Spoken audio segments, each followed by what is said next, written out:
The Ontario Long-Term Care Association is sounding the alarm that nursing homes may not be ready to handle the onslaught of a second wave. Now, it warns we could see a repeat of the devastation that happened in the spring. For more on this, we're joined by Donna Duncan, the CEO of the Ontario Long-Term Care Association. Donna, thank you so much for joining us on this incredibly important issue. I want to get, first of all, a status check right now. How prepared or how unprepared are long-term care homes, given that we are already in the second wave? Well, absolutely, Anthony. We're in this, and certainly we're in it in the hot spots like Toronto, York Region, Peel, Ottawa. We're concerned. Clearly, we know that our seniors are the most vulnerable people in this, people over the age of 80 in long-term care settings. Really, that's where we saw the greatest and most tragic losses in the first wave. Geography matters, and we know how quickly this can move through our homes. We're in better shape in many cases than we were the first wave. We know what worked in wave one. We know about the testing. We know about the personal protective equipment. We know about our asymptomatic spread. We certainly know about the importance of having medical support and those partnerships with our hospitals that we did not have in the first wave at the very beginning. So we're better off in many cases, but we still have a critical staffing shortage. And we know that once we get an outbreak in a home, what could be a stable staffing situation can go sideways really, really quickly and can have devastating effects.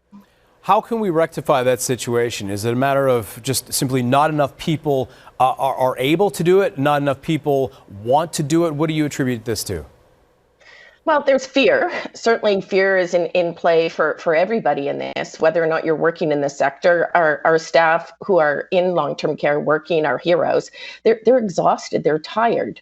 Their mental health and well-being has been challenged extraordinarily, and many have been traumatized. What we know is that we do need to recruit reinforcements and quickly. But we know that money's not everything. Certainly in the first wave, pandemic pay was not enough. We need to make sure that all of those other pieces are in place, that we prioritize long-term care for personal protective equipment, the masks, gowns, gloves, and now N95 respirators.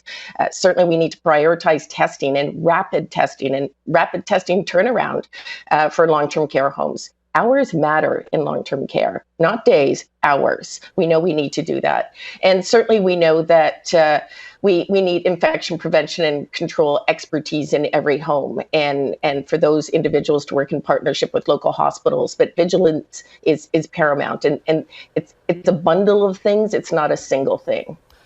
Now, on so many levels, the government and all these long-term care homes are dealing with what appears to be an acute situation, given that the second wave is upon us. The question is the sustainability, not just of the staffing and maintaining the staff that you have, but also the equipment, also the testing capability. You know, you have it now to some degree. The question is for how long?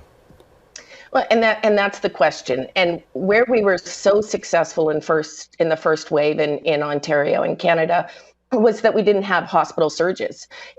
We know that when a community goes out an outbreak and becomes a hot spot, we know that's where the greatest risks are. In wave one, we had no hospital surges. We were really lucky, so hospitals and others could come and help us. And the resources were focused on long-term care. This wave, we're sharing. As we know, already hospitals are an outbreak in Toronto. Certainly your news report has noted that.